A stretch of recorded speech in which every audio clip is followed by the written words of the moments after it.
नूरुद्दीन जंगी, जिन्हें नूरुद्दीन महमूद जंगी के नाम से भी जाना जाता है, एक प्रमुख इस्लामी नेता और शासक थे। उनका जन्म 1118 ईस्वी में अनातोलिया, आधुनिक तुर्की में हुआ। वे जंगियों के एक महत्वपूर्ण वंश के सदस्य थे और अपने साहस और नेतृत्व क्षमता के लिए प्रसिद्ध थे।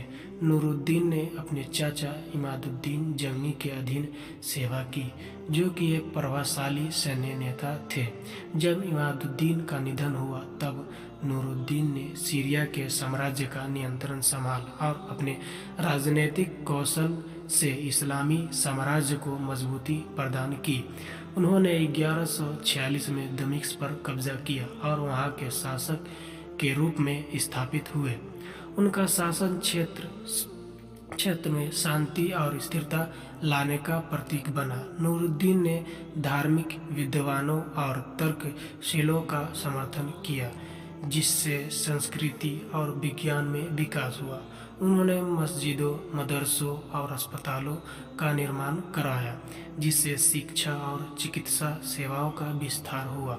नूरुद्दीन का सबसे बड़ा योगदान क्रूसेडर्स के खिलाफ संघर्ष था। उनके शासन के दौरान उन्होंने क्रूसेडर्स को रोकने के लिए कई महत्वपूर्ण सैन्य अभियानों का नेतृत्व किया।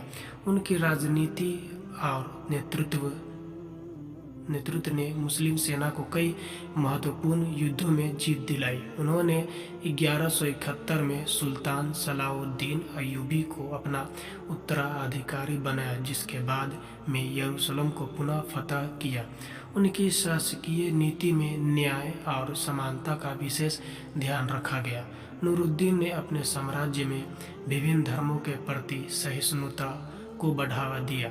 उनकी उदारता और न्यायप्रियता ने उन्हें जनता के में लोकप्रिय बनाया। वे न केवल एक सफल शासक थे, बल्कि एक धार्मिक नेता भी थे, जो इस्लाम के मूल्यों को पालन करते थे।